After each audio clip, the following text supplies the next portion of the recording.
우리가 할 수 있는 일이 많은 것 같지만은 말씀을 보다 보면은 하나님께 맡기는 일이 우리가 하는 일 가운데 가장 큰 일인 것 같더라고요. 그래서 우리 성도님들께서 이렇게 힘들 때에 우리의 환경 막 주변보다도 하나님을 보시면서 함께 의지하고 살았으면 좋겠습니다.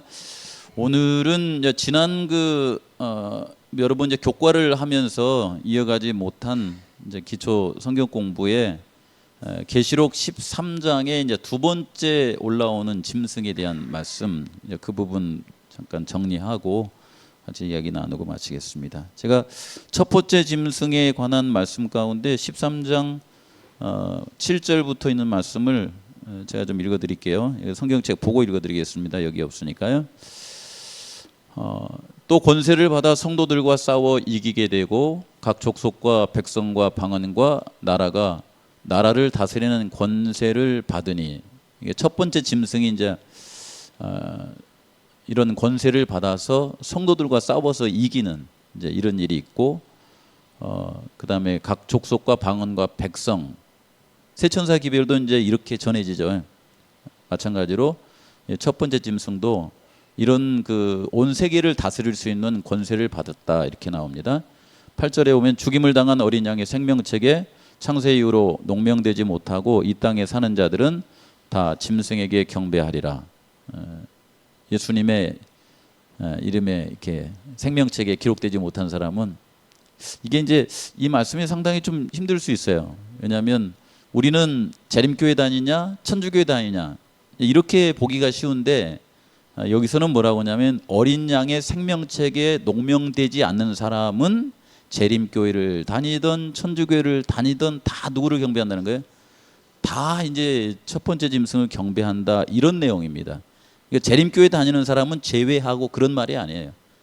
중요한 것은 뭐냐면 예수님께 경배하는 사람이에요. 예수님의 생명책에 이름이 기록되어 있고, 요즘 이제 시대 소망을 이렇게 보시다 보면은 이제 시대 소망의 내용으로 보자면 니고데모에게 하셨던 것처럼 물과 성령으로 거듭난 사람 말고는 다 경배한다, 이런 말이 되겠죠. 그렇죠.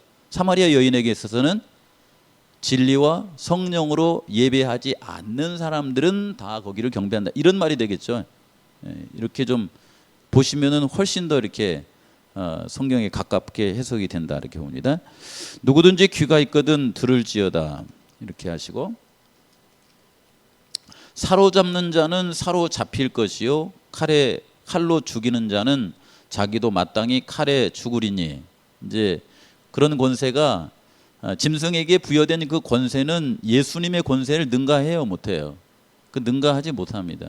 잠시 이제 그가 활동하는 것이지, 그가 성도들을 괴롭게 했지만은 나중에는 그가 잡히는 그런 결과를 얻겠다라고 이렇게 말하면서 우리에게 말씀하시기를 성도들의 인내와 믿음이 여기 있다, 이렇게 말합니다.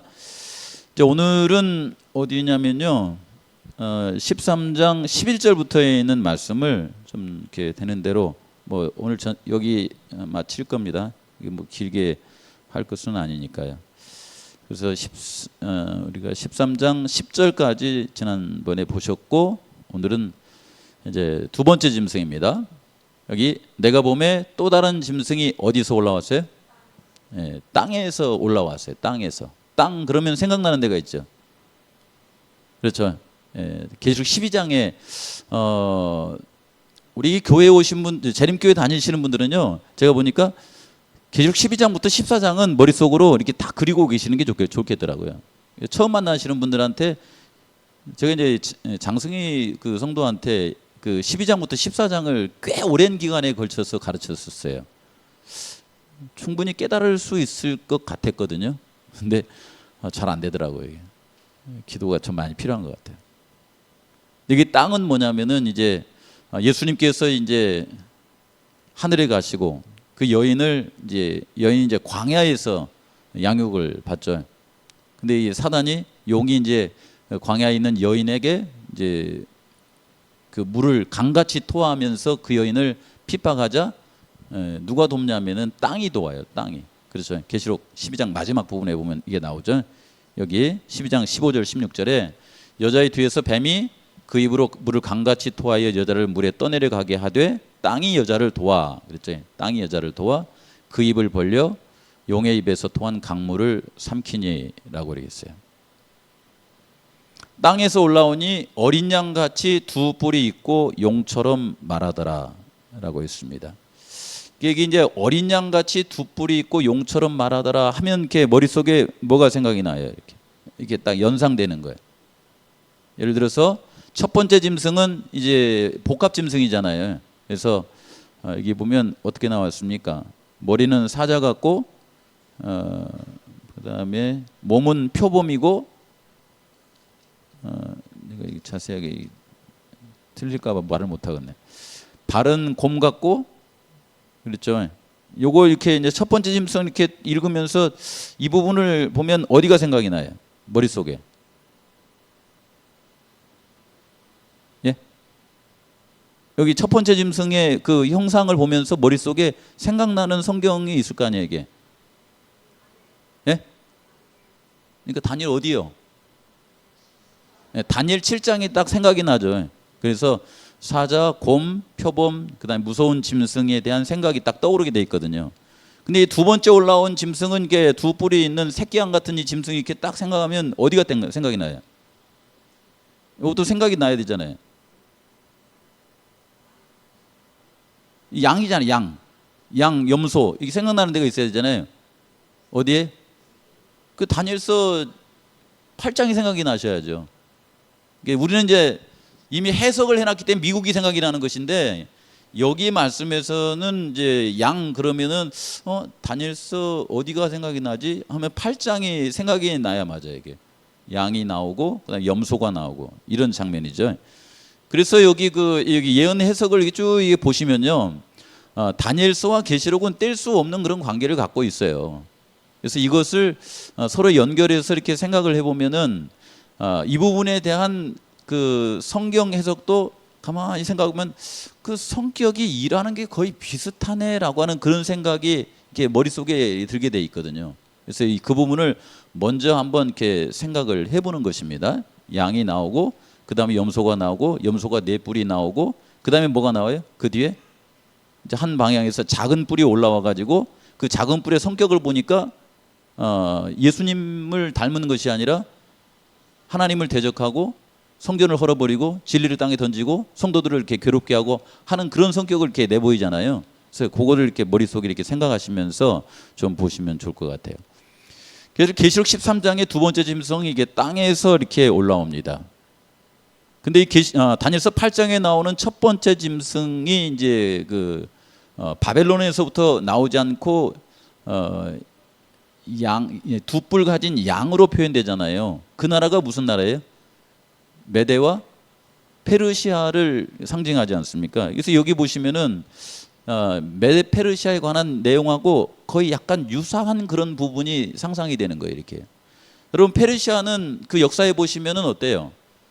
그 바벨론은 그 유대 나라를 포로로 데리고 가서 이게 바벨론에 70년 동안 포로 생활을 하게끔 하는 역할을 했는데 페르시아의 첫 번째 왕이었던 고레스는 어떤 역할을 했어요?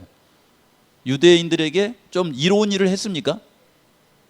선한 역할을 한 거예요. 그 백성이 이제 그곳에서 이제 70년 동안 포로 생활하다가 다시 올라갈 수 있는 역할을 이미 고레스가 태어나기 전에 이사야서에 예언이 되어 있었잖아요.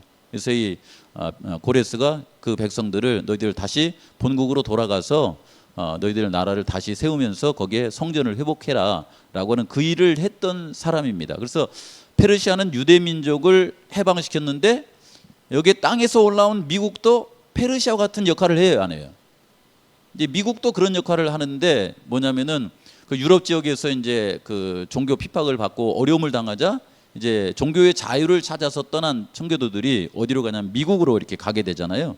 그래서 이 미국이라고 하는 땅에 거주하면서 그들이 뭘 얻냐면 종교의 자유를 얻어요. 종교의 자유를. 그렇죠? 여기에 종교와 신앙의 자유를 선포함으로 그리스도교를 핍박에서 해방시킨 역할을 어디서 했냐면 미국이 했다라고 하는 것입니다. 그런데 보면은 그 다니엘서 8장에 나온 두 번째 짐승 있잖아요. 두 번째 짐승이 이제 그 이 긴 뿔이 있는 그 염소에 대해서 나오지 않습니까? 이 긴 뿔이 꺾이고 난 다음에 네 나라로 이렇게 나누어지고, 그렇죠? 이 나라가 어느 나라예요? 이 나라 페르시아 다음에 올라온 나라가 어느 나라예요? 뭐 몰라서 대답하지 않는 건 아니죠. 여기서는 그냥 맞장구를 치시면 좋아요. 헬라라고 하는 나라죠. 헬라 그러면은 헬라는 헬라의 그 이 철학을 통하여서 성경의 그리스도인들에게 아주 엄청난 영향을 끼쳤던 나라지 않습니까? 그래서 여기 헬라 정신의 바탕을 둔 그 속에서 어디가 나오냐면 작은 뿔이 하나 올라오죠. 여기 무서운 짐승은 표현하지 않고 다니엘서 8장에서는 네 뿔이 나눠진 다음에 한 방향에서 작은 뿔이 이렇게 올라오는 것으로 이렇게 표현하잖아요. 근데 그 작은 뿔이 표상하는 것이 이제 우리가 아는 대로 제국 로마와 교황 로마를 이제 같이 표현하는 그런 세력이지 않습니까? 근데 그 제국 로마와 그 다음에 그 교황 로마 가 이렇게 가진 어떤 사상이라고 그럴까요? 이게 어떤 사상을 가지고서 이렇게 세력을 키워나갑니까? 우리가 많은 분들이 역사에서 이렇게 뭐라고 하냐면 그레코 로마이라고 그래요. 제도는 로마의 제도이지만은 정신은 어느 정신이에요? 그레코 정신이에요. 이 그레코가 뭐냐면 헬라의 정신입니다. 헬라의 정신. 그래서 헬라의 정신의 바탕을 둔 로마가 일어나서 거기서 나온 뿔이 하나님을 대적하고 성소를 헐고 진리를 땅에 던진 것처럼 미국도 어떻게 한다는 거예요? 미국도 그런 일을 한다는 것이 이제 계시록 13장 두 번째 나온 짐승을 보면 이렇게 나옵니다. 처음에는 굉장히 이렇게 종교의 자유를 이렇게 주고 이게 그리스도 교회에서 우호적인 것 같은데 이것이 점점 이렇게 성질이 이렇게 바뀌어 가지고서는 이제 말하자면 첫 번째 짐승의 성질을 가지고서 오히려 그리스도인들을 이렇게 핍박하는 그런 역할을 미국이 할 것이다라고 하는데 이제 우리가 아는 것처럼 이것은 이제 지금까지 이제 쭉 이렇게 발전되어 오다가 이것이 마지막 시대가 되면 속도를 가해가지고 신속하게 그런 일이 이루어질 것이라고 하는 것을 재림교인들은 알고 있는 거 아닙니까?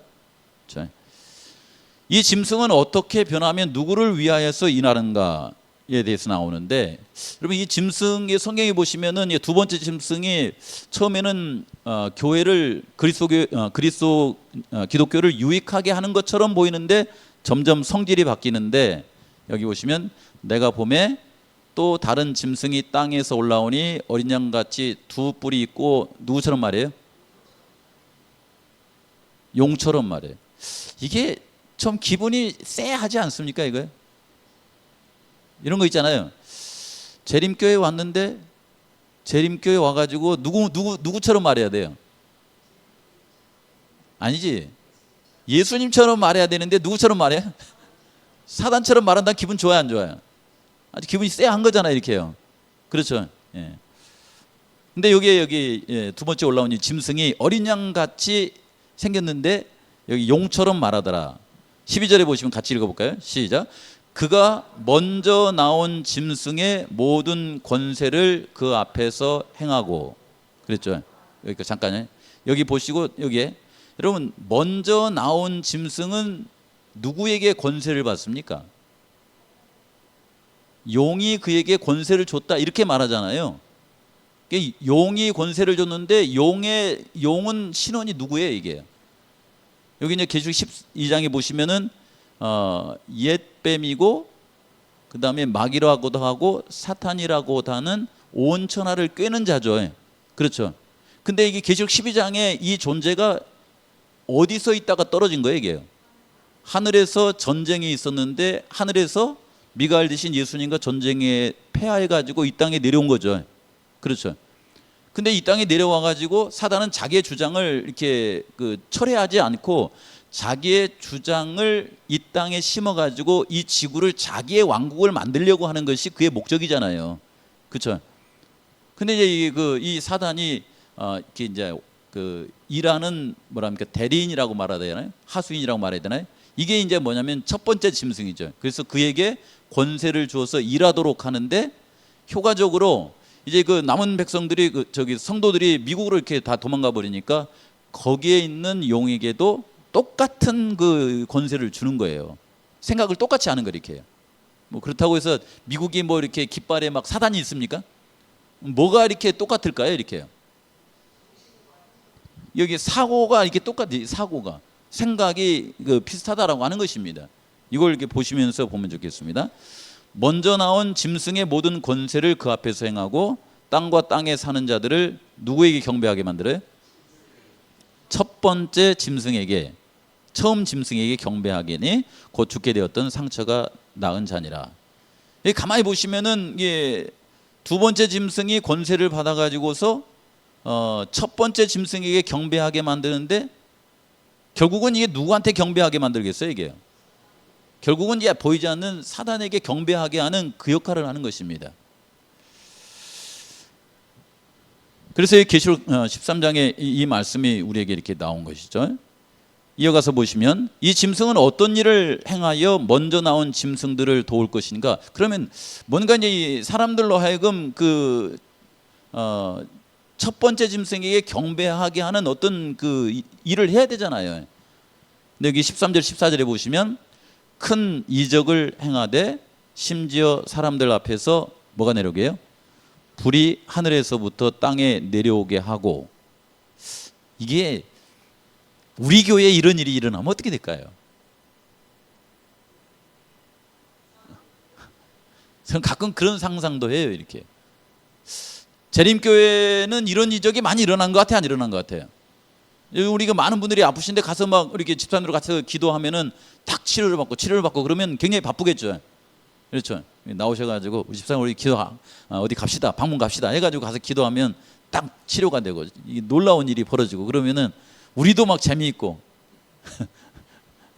우리는 안 나타나고 다른 데는 많이 나타나고 여기 이적이 이렇게 행하고 불이 하늘로부터 내려오는 그런 일들을 해서 짐승 앞에서 받은 바 이적을 행함으로 땅에 사는 사람들을 미혹하여서 누구한테 경배하게 만들어요?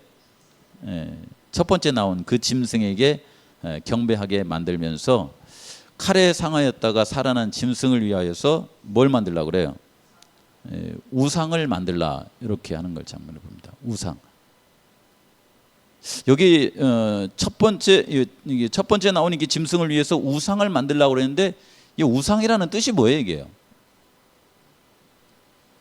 뭔 것 같습니까?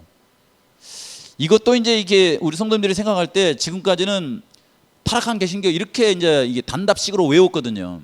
그렇게 외우지 마시고 이게 이제 계시록을 볼 때는 항상 다니엘서를 생각하면서 그런 우상의 역할을 언제 해 갖고 나오지 이렇게 이제 자꾸 찾아가셔야 돼요. 이렇게 다니엘서에 어디에 나와요? 우상의 역할을 하는 게 이게 이제 이 다니엘서 6장에 가서 보시면요.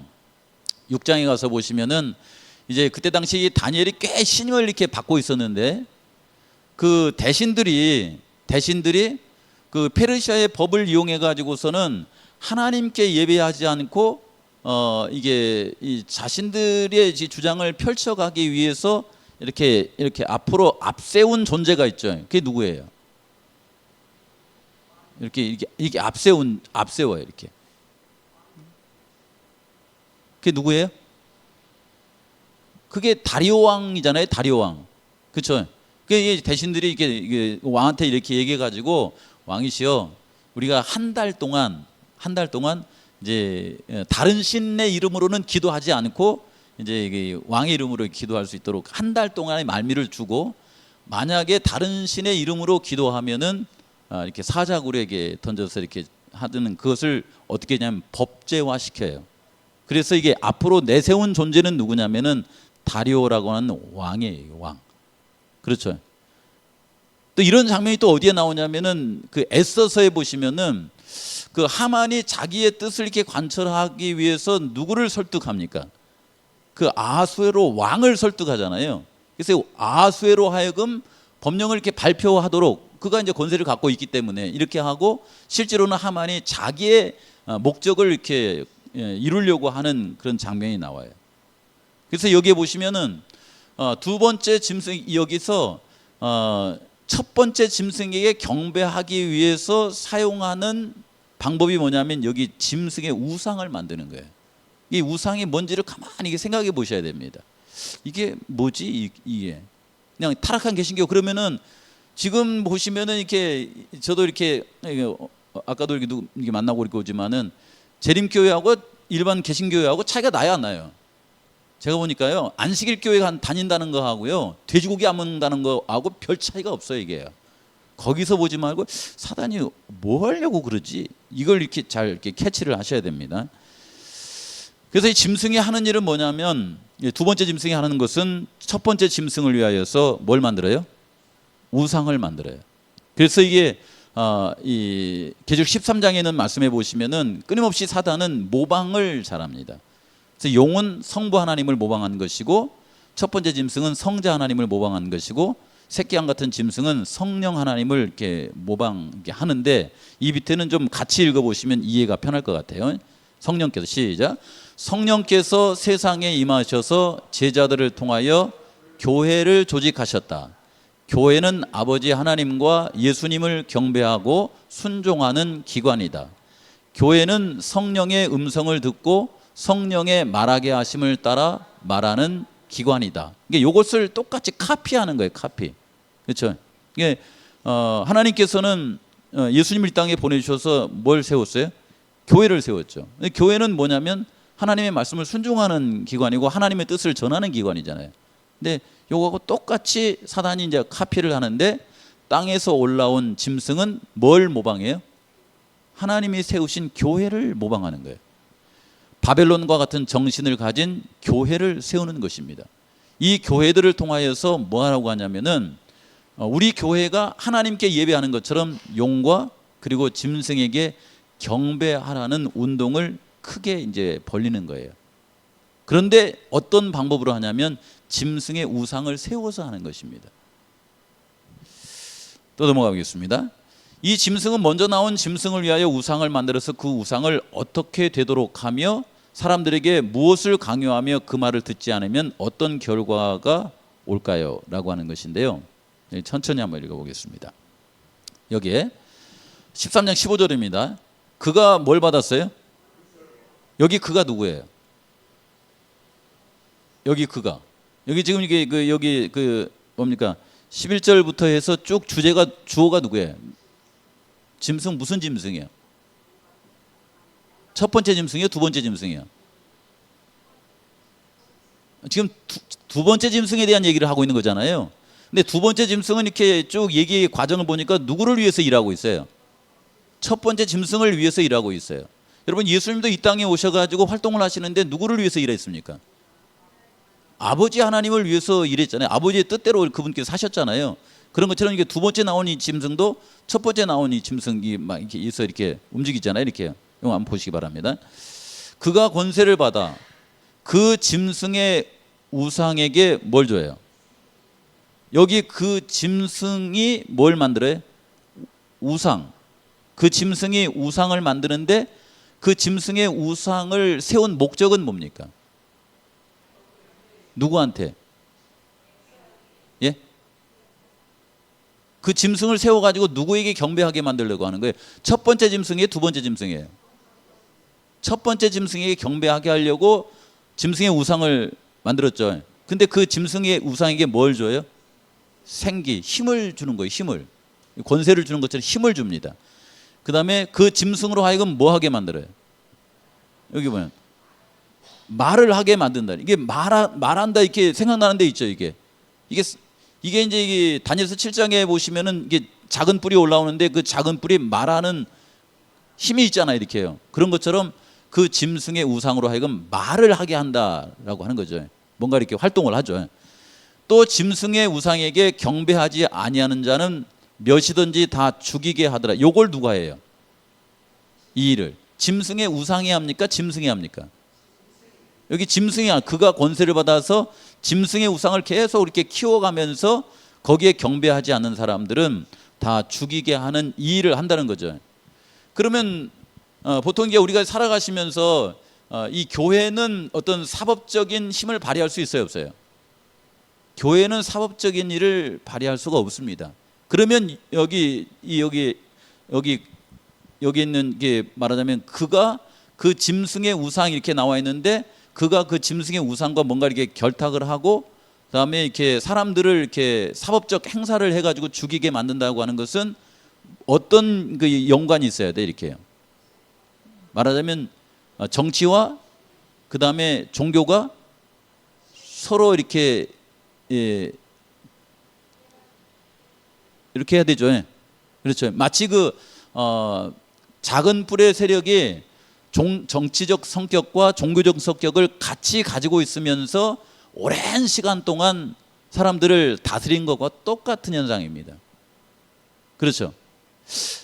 저는 가끔 그런 생각을 종종 해봅니다. 재림교회가 유익을 받기 위해서 정치적인 사람들하고 이렇게 손을 잡으면 편리해요, 안 해요? 우선 편리하죠. 근데 그게 너무 많이, 예를 들어서 그 정치적인 것이 우리 교회의 본질에 터치를 하면 어떻게 될까요? 그거 조심하셔야 됩니다. 왜냐하면 정치적인 것은 가끔 우리 교회 출신의 이제 뭐 국회의원이나 뭐 이런 사람 나온 것은 뭐 법조인들 나온 건 괜찮아요. 그렇지만은 그 법조인이나 정치를 하시는 분들을 활용해 가지고 우리 교회를 할 때에 이게 지혜롭게 선이 있어야 된다고 저는 생각을 합니다. 너무 거기 기대고 할 필요 없어요, 이게. 어쨌든 짐승에게 경배하지 않은 자는 다 죽이게 하리라라고 하는 이 일이 있을 거라라고 하는 것입니다. 이것을 잘 이렇게 이제 분석해서 보시면은 그가 권세를 받는데 이 땅에서 올라온 짐승이 권세를 받는데 누구에게 받는가? 그 권세를 누구한테 받아 이게? 첫 번째 짐승에게 이렇게 받습니다. 근데 결국 추적해서 올라가서 보면은 누구한테 받는 거예요? 그건 용에게 받는 거예요. 그렇죠? 둘째 짐승은 첫 번째 짐승의 모든 권세를 이렇게 행하는데 둘째 짐승과 첫 번째 짐승은 굉장히 친밀하게 결탁되는 관계다라고 하는 것을 생각하시면서 이 부분을 좀 생각을 해 놓으시기 바랍니다. 근데 이제 여기에요. 여기 이제 두 번째 짐승이 이제 짐승의 우상을 세워놓고 배후에서 이렇게 이제 이렇게 일을 하죠. 그 다음에 두 번째 짐승의 뒷 배후에는 또 첫 번째 짐승이 있죠. 이렇게 하면서 주로 이렇게 뭔가 이렇게 싸우는데 뭐에 관한 어떤 싸움의 논점이 뭔 것 같아요. 중요한 어떤 쟁점이 경배에 관한 거예요. 이걸 캐치해 놔셔야 돼요. 이미 아시겠지만요. 그래서 하나님께 드리는 경배에 대한 이 문제를 가지고 이렇게 서로 싸우고, 그 다음에 경배에 관한 문제는 어디에 관련돼 있는 거예요? 하나님의 율법에 관한 거예요. 이게 어디서부터 그랬어요? 이게 하늘에서부터 이 문제가 이렇게 있었습니다. 이 부조와 선지자에 보시면은 1장 2장 그 부분에 보시면은 하늘에서 사단이 불만을 가진 것은 하나님의 율법에 대한 불만이었어요. 그것이요. 율법에 대한. 근데 그 생각을 그대로 끌고 언제까지 가냐면은 마지막 때까지 가는 거예요. 하나님의 경배에 대한 문제, 하나님의 율법에 대한 문제. 그 다음에 이 일 때문에 이제 이 하나님의 경배하고 하나님의 율법을 순종하는 것에 이제 직접 관계된 사람들이 누구냐면 하나님의 백성들이에요. 성도들입니다. 그래서 이제 자신이 경배를 받으려고 하고 하나님의 율법은 어떻게 해요? 하나님의 율법은 변개를 하는 거예요. 이렇게 다니엘서 7장 있는 말씀처럼, 다니엘서 8장 있는 말씀처럼 재를 땅에 던지고 그 다음에 그 말씀을 순종하면서 따라가는 성도들을 핍박하는 장면으로 이렇게 이어지는 것을 볼 수가 있습니다. 여기 보시면 그가 먼저 나온 짐승과 그의 우상에게 경배하기 위하여 어떤 일을 하며 얼마나 많은 사람들에게 강요할 것인가에 되어 있죠. 여기 13장 16절 18절에요. 그가 시작. 그가 모든 자 곧 작은 자나 큰 자나 부자나 가난한 자나 자유인이나 종들에게 그랬죠. 여기 이제 다른 말로 하면 모든 나라와 족속과 방언과 백성들에게 요 말입니다. 이게 그 모든 사람들에게 그 오른손이나 이마에 뭘 받게 만들어요? 이 표를 받게 만든다고요. 표를 받게 만들고 누구든지 이 표를 가진 자 외에는 뭘 못하게 만들어요? 매매를 못하게 만들어요. 우리 성도님들은 살아가시면서 안식일 지키는 것이 더 중요한가요? 내가 경제적인 자유를 갖는 것이 더 중요한가요? 뭐가 더 중요한 것 같아요? 근데 여기서는 이렇게 표면에 보시면은 뭐라고 하냐면 표를 받게 하고 표를 안 받으면 뭘 제재한다는 거예요. 쉽게 말하면 이게 밥 먹는 거 이거 힘들게 만든다라고 하는 거 아닙니까 이게? 그렇죠. 목구멍이 포도청이라 그 부분 이렇게 터치한다고 그러잖아요. 그렇죠.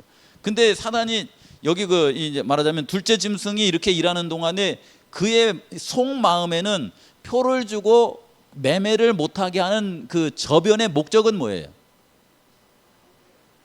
경배에 관한 거예요. 경배, 예배에 관한 것입니다.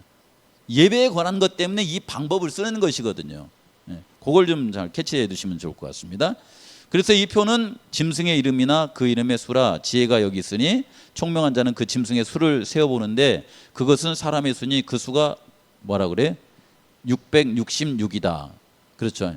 근데 여기 보시니까 지혜가 여기 있으니라고 했는데 요 지혜는 무슨 지혜예요? 무슨 지혜인 것 같아요? 이 지혜 있는 사람은 한번 그 이름의 수를 세어보라 이 말이에요.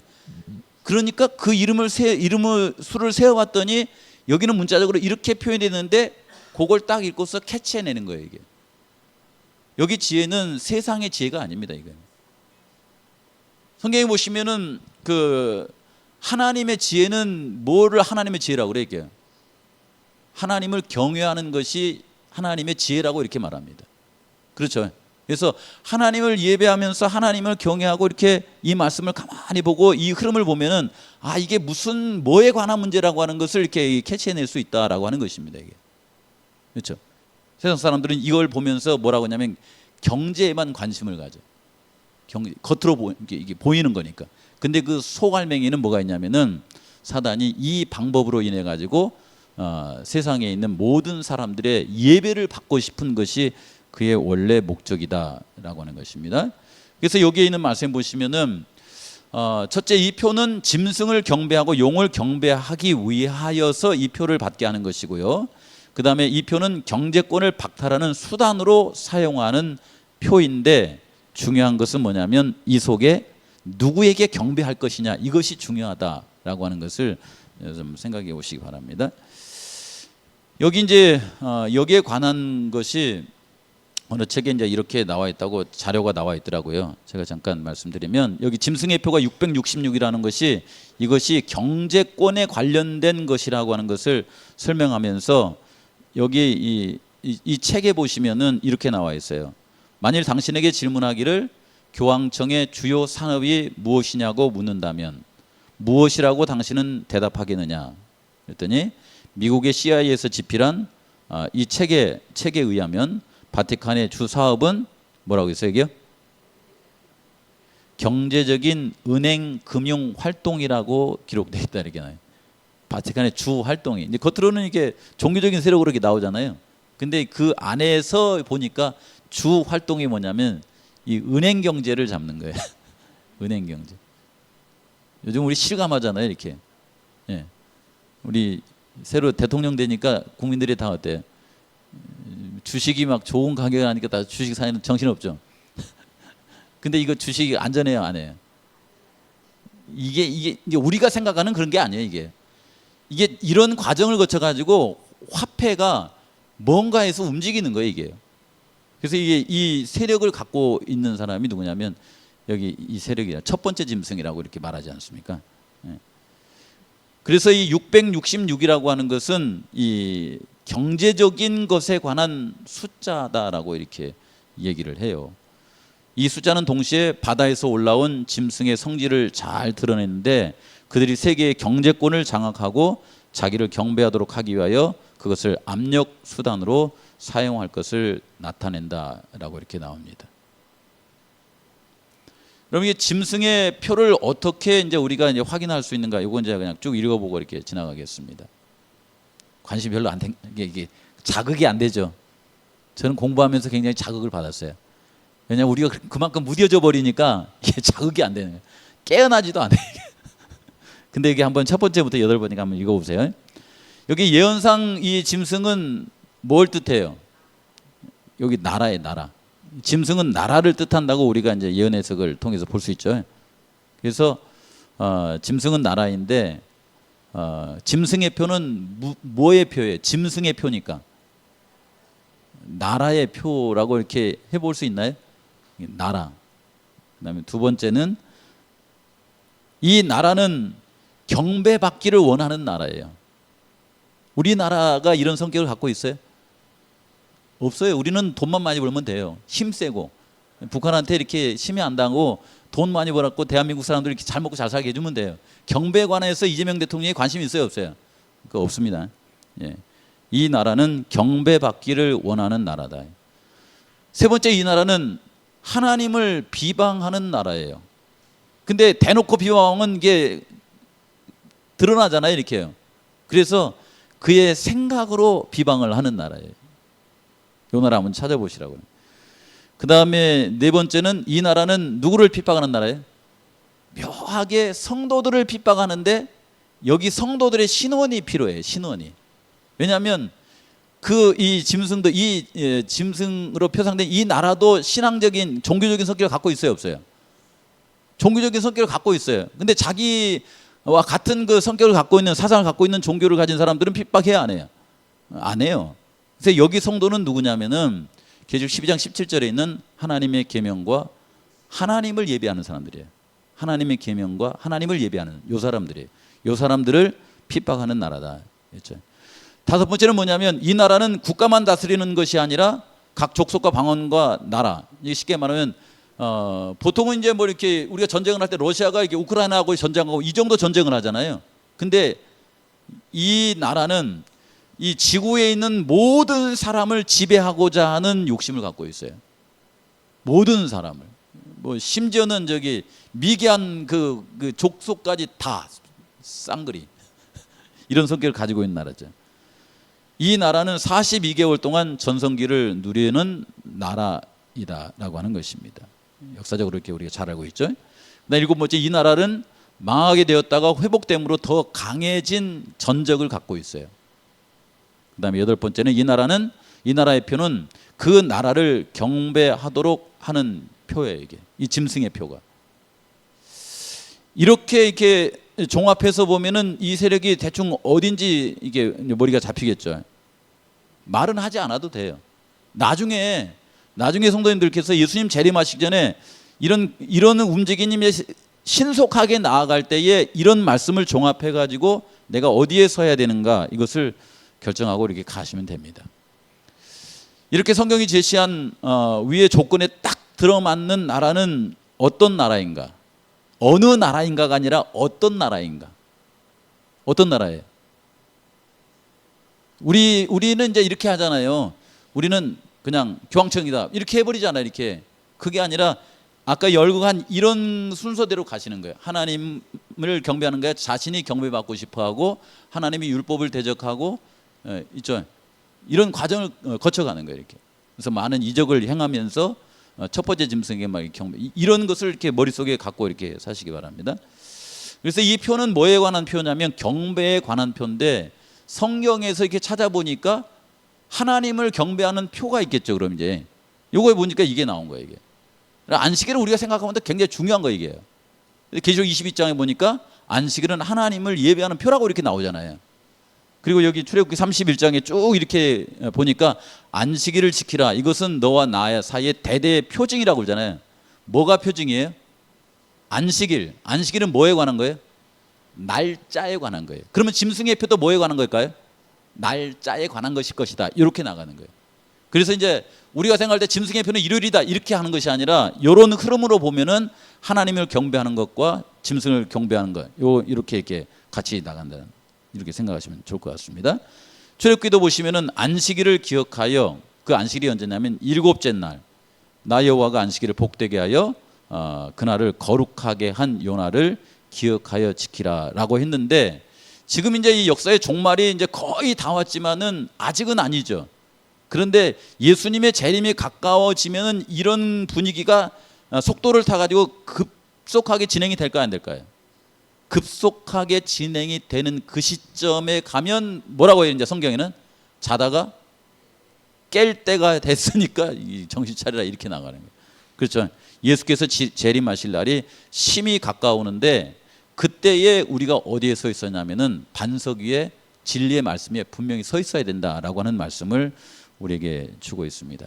여기까지 하고 뭐 여기 시간이 없기 때문에 우리 성도님께서 역사의 종말을 살아가시면서 대부분의 사람은 어디로 갈 거예요? 대부분의 사람은 그쪽으로 갈 겁니다. 그렇죠? 예를 들자면은 제가 여기 있는 분들이 다 간다는 것이 아니라 저를 포함해 가지고 우리도 역시 하나님과 예수님의 그 생각, 요 생각을 가득 메우려면은 누구의 도움을 받아야 돼요? 바울 서신에 오시면 끊임없이 뭐라고 하냐면 성령의 도움을 받아야 된다고 말합니다. 그래서 하나님의 도움을 받지 않고 살아가면 대부분의 사람들은 다 어디로 가요? 그쪽으로 다 간다는 거예요. 교회가 중요한 건 아니죠. 그렇죠. 그래서 이때가 되면 우리가 어떻게 살아야 될까를 우리가 고민하시면서 기도하시면서 말씀 가운데 살아가시는 우리 성도님들의 삶이 다 되시기를 바랍니다. 여기까지 하고 조금 일반적으로 얘기했는데 마치겠습니다. 시간이 없죠. 제가 서로 이야기하는 시간은 갖지 않겠습니다. 우리 참여하시고 예배 마치겠습니다. 진정한 예배가 숨쉬는 교회 찬양하시고 기도하고 마치겠습니다.